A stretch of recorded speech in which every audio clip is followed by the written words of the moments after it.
Kalau dia mengeluarkan mani dengan sengaja, istimna ini, kalau jumhur ulama berpendapat batal. Tetapi Imam Ibnu Hazm, Imam Asy-Syaukani, dan Syekh Al-Albani rahimahumullah berpendapat bahwa itu tidak membatalkan puasa.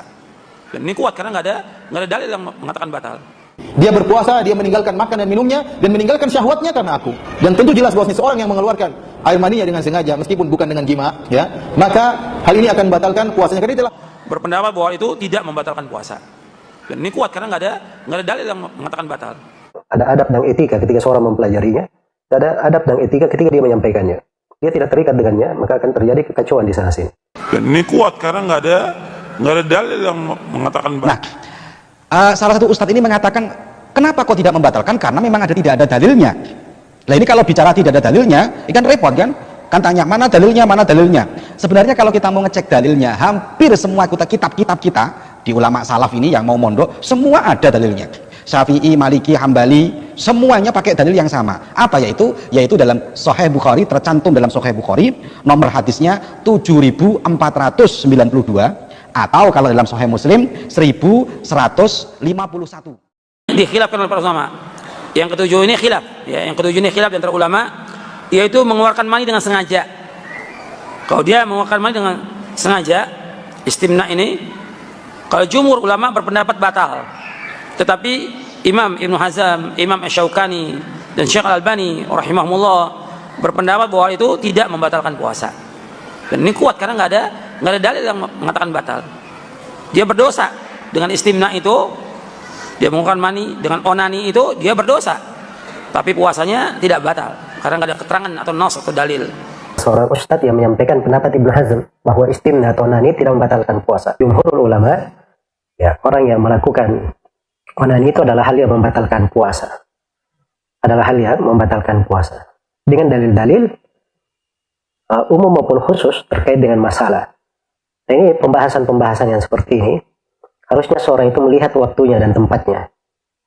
Walaupun sebagian pendapat mungkin ada sisi, ya, pendapat itu bisa diterima dari sudut pendalilan, tapi dia juga harus melihat berbicara di depan siapa. Itu adalah hal yang tidak baik. Karena itu selalu saya katakan bahwa ilmu itu ada adab dan etika ketika seorang mempelajarinya, ada adab dan etika ketika dia menyampaikannya. Semuanya itu harus hendaknya seorang terikat dengannya. Kalau dia tidak terikat dengannya, maka akan terjadi kekacauan di sana sini. jumhur ulama 4 mazhab menyatakan bahwasanya barang siapa yang masturbasi, yang mengeluarkan air maninya dengan sengaja, maka dia terbatalah puasanya. Yang 4 mazhab menyatakan demikian karena Nabi sallallahu alaihi wasallam menyebutkan dalam hadis qudsi, kata Allah Subhanahu wa taala, yada'u ta'amahu wa syarabahu wa syahwatahu min ajli. Dia berpuasa, dia meninggalkan makan dan minumnya, dan meninggalkan syahwatnya karena aku. Dan tentu jelas bahwasanya seorang yang mengeluarkan air maninya dengan sengaja meskipun bukan dengan jima, ya, maka hal ini akan membatalkan puasanya karena telah melampiaskan syahwatnya. Bahkan dalam syariat, syahwat terkadang maknanya mani. Sebagaimana dalam satu hadis tatkala seorang sahabat mengatakan, ya Rasulullah, ayadhu ahaduna syahwatahu walahu ajrun. Ya Rasulullah, ayadhu ahadu syahwatahu fi halalin walahu ajrun. Ya Rasulullah, apakah salah seorang dari kita meletakkan syahwatnya di tempat yang halal dia dapat pahala? Syahwatnya di tempat yang halal maksudnya apa? Maninya diletakkan di tempat yang halal. Oleh karena di antara makna syahwat adalah mani. Dan seorang yang tidak bisa menjaga syahwatnya kemudian melampiaskannya dengan praktek masturbasi meskipun tidak dengan proses jima, maka puasanya batal. Ustadz yang banyak sekali pengikutnya ini memberikan pernyataan yang menurut saya kontroversi sekali, yaitu apa?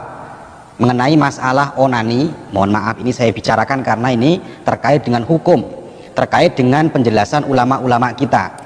Onani atau masturbasi itu dianggap salah satu yang tidak membatalkan puasa, karena ustadz ini mengkiblat kepada syekhnya yang mengatakan bahwa syekhnya katanya bahwa onani itu tidak membatalkan puasa. Nah ini berat sekali karena berbeda dengan hampir semua madhab kita, mulai Hanafi, Syafi'i, Maliki, Hambali, semuanya mengatakan bahwa onani atau masturbasi itu dapat membatalkan puasa. Ini catatan dengan baik. Jangan sampai kita ikut-ikutan yang seakan-akan benar padahal menyalahi ulama-ulama kita. Nah ini berat sekali. Nah kalau saya melihat, jadi kita tidak tidak nyerang siapapun, tidak. Apalagi ini bulan puasa, tidak perlu sebut namanya orangnya siapa, juga tidak perlu, ya. kita sekarang ini imsak, tidak perlu mencaci, jangan mencaci, memang kita tidak punya kebiasaan mencaci, memaki, menghina, tapi kita menyampaikan hukum yang benar. Gimana hukum yang benar menurut para ulama? Ya apa sih sebenarnya ulama itu menghukumi masalah satu permasalahan ini, onani ini. Nah, salah satu ustadz ini mengatakan, kenapa kok tidak membatalkan? Karena memang tidak ada dalilnya. Nah ini kalau bicara tidak ada dalilnya, ini kan repot kan? Kan tanya, mana dalilnya, mana dalilnya? Sebenarnya kalau kita mau ngecek dalilnya, hampir semua kitab-kitab kita di ulama salaf ini yang mau mondok, semua ada dalilnya. Syafi'i, Maliki, Hambali, semuanya pakai dalil yang sama. Apa yaitu? Yaitu dalam Sahih Bukhari, tercantum dalam Sahih Bukhari, nomor hadisnya 7492, atau kalau dalam Sahih Muslim 1151. Iki catatan ben ngerti awakmu. Kalau Rasulullah Shallallahu Alaihi Wasallam, kanjeng Nabi Muhammad Shallallahu Alaihi Wasallam bersabda, kullu amali ibni Adam yudho'af, bahwasanya setiap amalnya anak cucunya Nabi Adam itu dilipat gandakan. Al hasanah asyru amsalihah, satu kebaikan bisa dilipat gandakan menjadi 10 sampai ila sab'i mi'ati dhi'fin, sampai 700 kali lipat kebaikannya. Kemudian Allah berfirman, qalallahu azza wa jalla illa shaum, Allah berfirman, kecuali puasa. Kenapa kok puasa?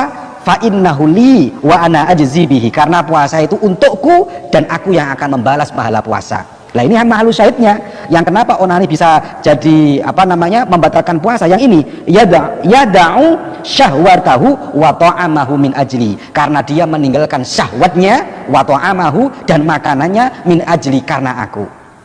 Dari sini, dari hadis singkat ini, sehingga ulama madhab kita yang ada 4 ini mengatakan dia meninggalkan syahwat itu salah satunya adalah dengan onani. Sehingga kalau ada orang melakukan onani, maka dia tidak meninggalkan syahwatnya, berarti dia tidak dianggap berpuasa. Karena dia tidak dianggap berpuasa, berarti onani adalah salah satu yang membatalkan puasa. Makanya jelas hadisnya ada. Kalau bilang tidak ada dalilnya, maka dia mungkin tidak bisa memahami hadis ini. Kita memahami hadis itu jangan dari kita, tapi fahamilah hadis itu sesuai dengan pemahamannya para ulama-ulama kita. Ya opo Imam Syafi'i cara memahami, ya opo Imam Hanafi cara memahami, jangan cara-cara pemahaman